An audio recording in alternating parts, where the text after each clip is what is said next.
Bonjour, dans cette vidéo, nous allons voir aujourd'hui comment remettre à zéro un moteur Somfy, IO ou RTS avec sa programmation fin de course en mode manuel. Allez, c'est parti! Pour cette opération, il va falloir donc simuler une micro-coupure au niveau du volet et uniquement sur le volet concerné. Donc j'insiste bien, attention de ne pas faire une micro-coupure sur tous les volets, parce que là vous avez un risque de déprogrammation de l'installation complète. Donc pour cela, moi j'utilise tout simplement une rallonge que je me suis fabriquée, une petite rallonge électrique avec un interrupteur. Et là, je vais brancher mon volet uniquement seulement sur cette rallonge-là. Donc voilà, mon volet est branché sur ma rallonge. Je vais donc aller faire ma micro-coupure 2, 8, 2 jusqu'au mouvement.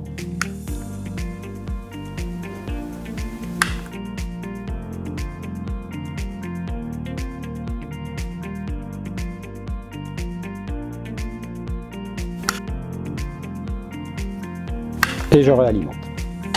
Voilà, mon volet fait un mouvement, il a donc bien pris en compte la micro-coupure. Pour le remettre à zéro, je vais utiliser tout simplement la Smooth sur lequel je vais rester appuyé sur le bouton prog jusqu'au deuxième mouvement du volet roulant. J'insiste bien, mais on reste appuyé sur le bouton prog, un mouvement et environ 7 secondes plus tard, un deuxième mouvement. Voilà, mon volet roulant a été remis à zéro.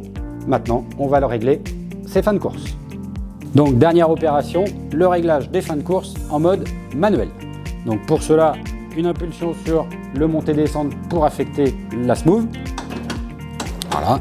Et puis on va déjà aller vérifier notre sens de rotation. Donc là, on voit bien sûr que le sens de rotation n'est pas bon. Pour l'inverser, on reste appuyé sur maille 2 secondes jusqu'au mouvement du volet roulant. Voilà. On va aller commencer donc à aller programmer nos fins de course. Pour rentrer dans le mode programmation, une impulsion sur montée-descente. On va aller donc positionner notre volet roulant en butée basse, ici. Pour valider la fin de course basse, impulsion sur le montée émail. Mon volet a bien enregistré la fin de course basse. Et puis on va faire la même chose maintenant avec la fin de course haute. On va aller positionner le volet sur la fin de course haute désirée. Pour valider la fin de course haute, une impulsion sur descente émail. Voilà, mon volet a enregistré les deux fins de course. Pour valider, on reste appuyé sur maille jusqu'au deuxième mouvement du volet roulant.